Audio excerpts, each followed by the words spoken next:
만나실 수 있습니다. 자, 매주 금요일 2부 한 주간의 언론 보도를 분석하고 비평하는 시간입니다. 와치독 출발하겠습니다. 정상근 전 미디어오늘 기자 나오셨습니다. 어서 오세요. 네, 안녕하십니까. 예.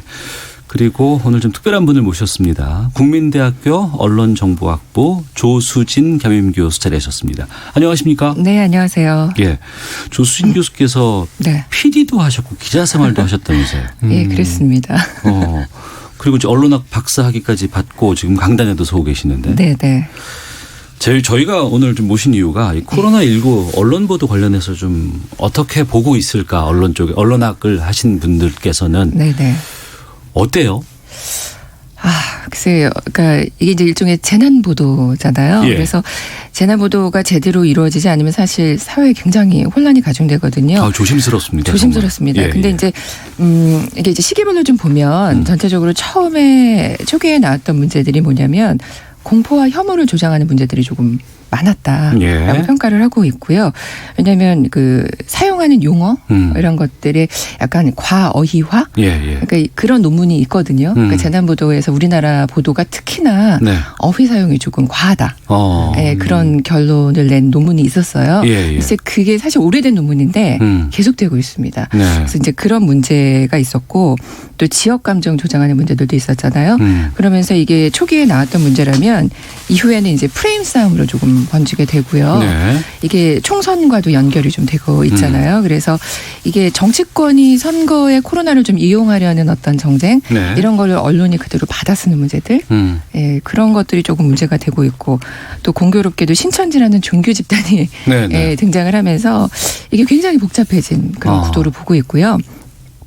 그 국내 일간지 종교 보도 관련을 분석한 논문이 예전에 있었는데 예. 그걸 보면 종교에 관해서는 이제 언론들이 가급적 다루지 않으려는 태도들, 왜냐하면 이제 이득이 없으니까 네. 그런 태도들, 그 다음에 뭐 일회성으로 취급하는 그런 경향들이 굉장히 많았거든요. 그러니까 언론이 그 결론적으로 비판적 기능을 수행하지 못하고 있다라는 건데 네. 이게 이번에도 조금 나타나지 않았나 싶습니다. 그래서 알겠습니다. 전체적으로 조금 비판할 내용들이 많다. 네. 예. 겸허히 받아들이겠습니다. 하나씩 좀 살펴보죠. 네. 정상훈 기자. 네. 주로 이 코로나 관련 그 보도들 최근에 어떻게 보도가 되고 있고 또 여기에 대한 비판들도 상당히 좀 많이 쏟아지고 있다고 하던데. 네, 뭐 지금 언론에서 보도하는 내용들이 뭔가 이제 지적을 하고 있다면 크게 뭐 두 가지로 좀 나눠져 있는데 일단 첫 번째는 이 신천지 관련된 이 이른바 이제 좀 비협조적인 집단에 대한 비판들이 좀 나오고 있는데 뭐 그중에는 뭐 지난주에 말씀드렸지만 이 본질과 좀 거리가 먼 좀 자극적 내용이 기사화하는 경우들도 있기는 하지만 네. 뭐 아무래도 이 신천지 쪽에서 이 시설 목록이나 명단을 이 당국에 제대로 공개하지 않았다라는 점에 대해서 좀 비판이 쏟아지고 있고 또 현재 이 늘어나는 확진자 대부분이 이 신천지와 직간 접촉 영향이 있기 때문에 네. 또 이런 지적들이 또 나올 수밖에 없는 또 그런 상황도 있는 것 같습니다.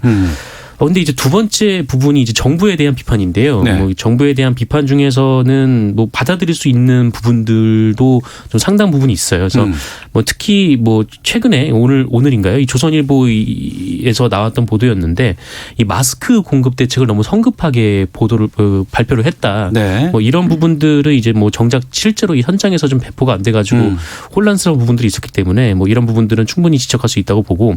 근데 다만 이 정부에 대한 비판 중에 가장 중요한 것들은 이 계속 반복이 되고 있는 얘기인데 네.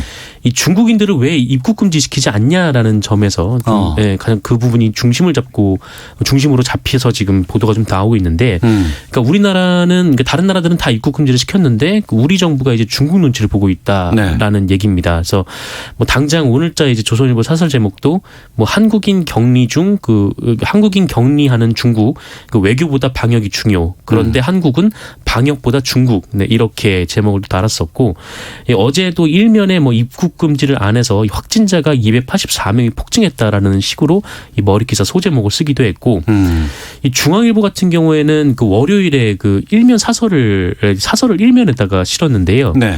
그 사설이 뭐였냐면 이 중국에서 오는 외국인 입국 전면 금지하라라는 제목이었어요.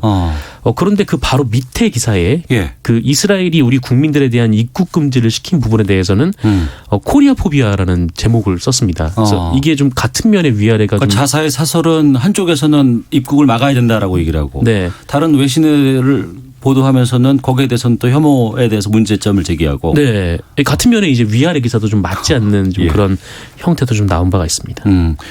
정부가 잘못된 정책을 펼친다거나 정부가 잘못되는 것을 하게 되면 비판하는 것은 언론의 역할입니다. 네. 상당히 이건 해야 되는 것이지만 근데 이게 좀 약간 좀 정파적으로 아니면은 좀 일방적으로 이렇게 되는 것도 문제가 또 될 수밖에 없잖아요. 네, 그렇습니다. 뭐 맥락 없이 단어 하나에 집중한다거나 네. 뭐 이런 보도들이 굉장히 많았고요.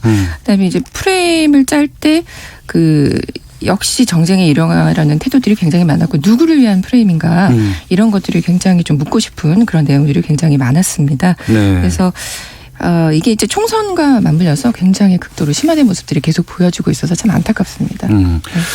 외신 쪽도 좀 살펴보도록 하겠습니다. 특히 우리가 초반에는 좀 이 코로나19를 잘 막았다고 이제 평가를 좀 받긴 했었는데 네. 지난주 금, 토, 일 3일 동안 기하급수적으로 상당히 많은 인원들이 늘어나면서 대구 경북에서 이거를 외신들도 상당히 좀 특별하게 지금 보고 있다고 하고 여기에 대한 보도들이 많이 있다고 하는데 좀 소개해 주시겠어요? 네, 우리 보도와 좀 다르게 미국 시사주간 이제 타임즈가 인터넷 기사를 통해서 한국 사회의 투명성을 방증하는 거다 이렇게 확진자가 늘어난 숫자는 이런 식으로 보도를 하고 있죠. 신천지 교회 집단 확산이 이번에 큰 영향을 미쳤다라고 분석을 하면서. 네. 확진자가 빠르게 증가하는 중요한 이유가 한국 사회의 상대적인 개방성, 투명성 때문이라고 진단을 하고 있고요. 또 BBC도 이런 보도를 했습니다. 그래서 신천지에 대해서 굉장히 중요하게 다루면서 네. 원인이나 이런 확대 방안들에 대해서 이제 얘기를 하고 있는데 여기에 대해서 이제 우리는 조금 다르게 보도를 하고 있죠. 여기 차이를 보면 확진자가 이렇게 계속 늘어나는 거 숫자에 집중하는 경우가 굉장히 우리는 많은 것 같아요. 네. 근데 외신들은 좀 이면을 보는 것 같다라는 생각이 듭니다. 이게 이제 통계가 있으면 그걸 그냥 숫자로만 보지 말고 거기에 숨겨진 의미라든가 이런 것들을 파악을 해야 되는데 네. 우리는 이제 숫자만 보고 얘기하는 경우가 굉장히 많고요. 검진자 수 대비 확진자 수를 좀 봐서 해야 되는데 그냥 숫자에만 집념하는. 그래서 논문 같은 경우도요. 사실은 통계 해서 툴로 돌리잖아요. 네네. 근데 돌린 통계를 가지고 어떻게 해석하느냐에 따라서 굉장히 다르게 나오고 질이 또 달라지는 거거든요. 그런데 이런 기사도 마찬가지입니다. 그래서 좀 이면을 봤으면 하는 그런 아쉬움이 좀 있습니다. 예.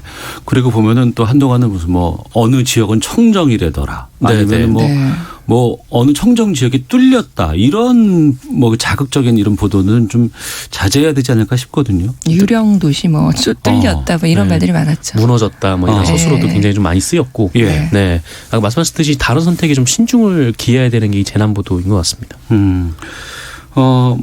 앞서 외신들 몇 곳을 또 소개해 주셨습니다만 또 외신들의 평가가 절대적으로 또 오는 건 또 아닐 수도 있습니다만 네. 우리가 좀 비교해서 좀 외신과 국내 언론들의 보도의 지점이 어느 부분에서 좀 차이가 있다고 보세요?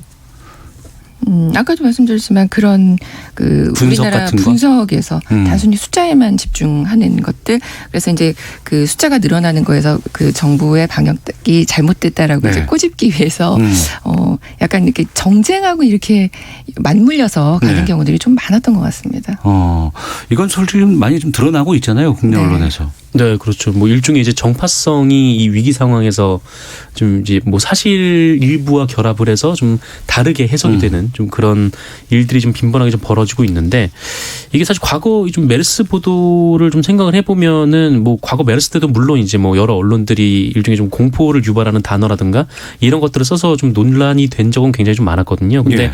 이게 좀 우리나라 특정한 정파성이 있다 보니까 이 그때 다르고 또 지금 다른 똑같은 행동을 두고도 이 당시와 지금이 좀 다른 보도들이 좀 나오고 있는 거예요. 그러니까 예를 들면은 이 메르스가 한창이던 2015년 6월 보도를 보면은 이른바 조선일보라든지 중앙일보라든지 여러 언론의 보도가 대체로 어느 쪽에 초점이 맞춰지냐면 간병 문화를 바꿔야 된다라는 쪽으로 초점이 좀 많이 맞춰졌었거든요. 근데 이제 지금 같은 경우에는 신천지 문제가 있지만 그것보다는 중국에서 오는 확진자들을 차단하지 않는다든지 정부에 대한 좀 대응을 좀 비판하는 그런 내용들이 좀 많고 좀 이런 변화된 모습들이 좀 있었습니다. 네. 그리고 일부 언론이 이 마스크를 마케팅으로 활용해서 비판받고 있다고 하는데 정상 기자 이거 어떤 내용이에요? 네, 저도 신문을 보고 좀 당혹스러웠는데 네. 이 중앙일보가 그 24일에 그 알림 보도를 통해서 이 중앙일보의 구독료를 자동 이체하면 그 마스크 5매를 준다. 네, 이렇게 이벤트를 걸었습니다. 그리고 다음 날 조선일보도 이 구독료를 처음으로 자동 이체를 신청하는 고객에게 마스크 3개를 준다라고 했는데, 제가 조금 전에도 이제 목동에서 오는데 그 목동 어느 그 백화점 앞에 좀 노마진 마스크 판매 행사가 있더라고요. 예, 근데 예. 거기에 줄을 진짜 한 300m 정도. 예, 조금 전에 방금 뉴스에서 이제 했어요. 네. 그 중소기업 쪽에서 이제 그거를 푼다고. 네, 예, 공적 마스크. 예. 그만큼 사람들이 마스크를 좀 구하고 싶어 하고 지금 이 상황에 대해서 좀 많은 공포를 느끼게 하고 그런 건데, 예. 물론 이제 지금 그 마스크 품귀 현상 원인 중 하나가 이 기업들이 좀 많이 대량 구매해서 그렇다라고 하더라고요. 근데 그거를 뭐 이제 직원들에게 나눠준다라는 목적이면 또 모르겠는데, 네. 이거를 굳이 판촉 행사로 사용을 해야 되는가, 네, 라는 데 좀 아쉬움이 있습니다. 근데 이제 예. 문제가 그 조선일보 같은 경우는 아까도 뭐 같은 면에 서로 다른 그런 보도가 나왔었잖아요. 근데 그 마스크 마케팅 활용하는 그 알림란 아래 또 다른 보도에서는 또 정부 마구 뿌리나 이런 비판 기사들이 같은 면에 나왔거든요. 예, 예. 근데 그런 면들도 좀 문제가 되죠. 알겠습니다. 자, 와치독 정상근 전 미디어오늘 기자, 또 국민대학교 언론정보학부 조수진 겸임교수와 함께하고 있습니다. 지난 24일에 경기방송이 방송 허가권 반납하고 또 지상파 방송 사업을 폐업하겠다고 결의를 했습니다. 이 지상파 방송 사업 폐업 결의 같은 거는 솔직히 상당히 좀 이렇게 이례적인 것 같은데, 정상근 기자, 이거 무슨 일이 있었던 거예요? 네, 저는 처음 보는 일인 것 같은데, 예. 이게 사건을 좀 거슬러 올라가 보면은 그 2019년 8월까지 올라가는데요. 그때가 이제 뭐 기억하시겠지만 그 일본과의 무역 분쟁이 있을 때, 네. 네, 그때 이 경기방송의 한 간부, 그러니까 현준호 이 총괄 본부장이라는 간부가 이 직원들 앞에서 그 우매한 국민들을 선동해서 반일 감정을 조장하는 뭐 문재인 대통령을 뭐 때려 죽이고 싶다라거나 뭐 국채보상운동이나 물산 장려운동처럼 이번 불매운동도 실패한다라거나 등등의 말을 했습니다. 네. 근데 뭐 다 이해를 하고 뭐 그게 이제 개인의 의견이라고 생각을 하더라도, 근데 거기를 좀 넘어서서 이 보도에 이걸 반영하도록 지시를 내린 정황이 나왔었어요. 그래서 예. 이 총괄본부장이라는 자리가 이 보도와 경영을 총괄하는 자리인데, 이 지상파 방송은 보도하고 경영이 좀 분리가 돼야 되거든요. 근데 네.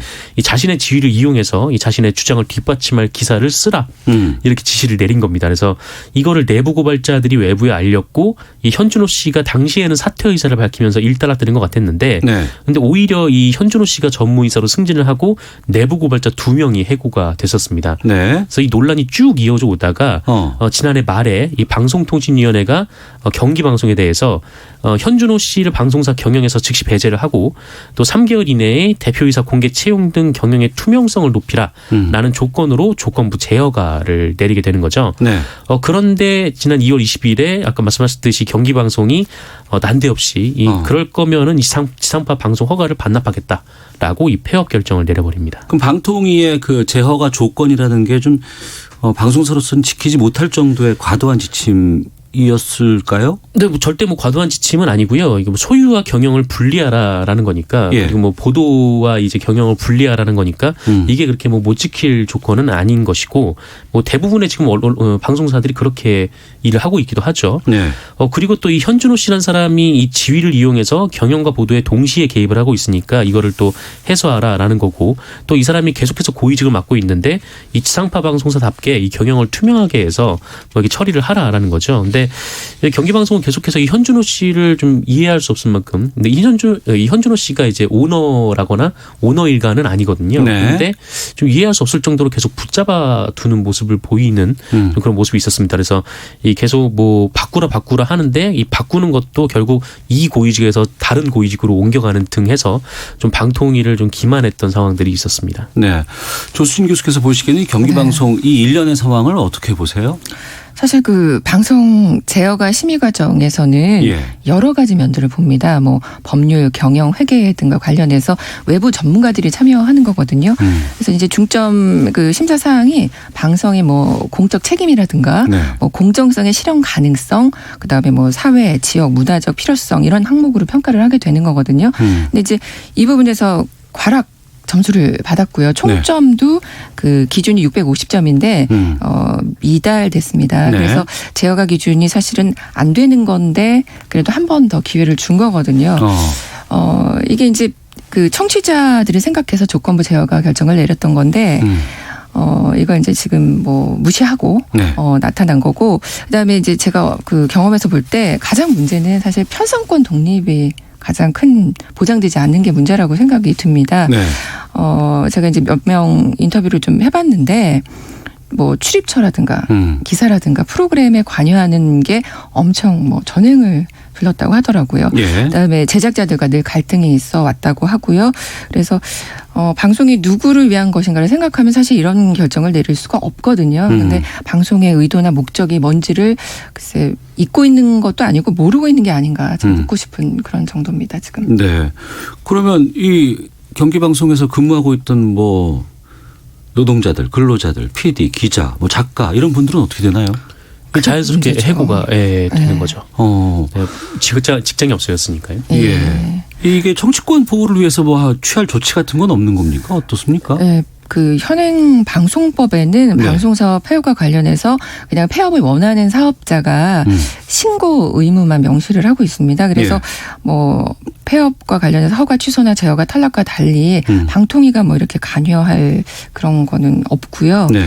이게 이제 사실 처음 있는 일이거든요. 우리나라 방송사에서 2004년에 그 ITV가 그 예전에 방송위원회였죠. 그때 제어가를 받지 못해서 폐국된 사례는 있었죠. 네. 그런데 이렇게 방송 사업자가 자진해서 폐업을 선택한 것은 처음 있는 일이라서 아마 그 방송통신위원회에서 그 이후에 어떤 다른 방법이 있는지 지금 찾고 있는 것 같습니다. 네.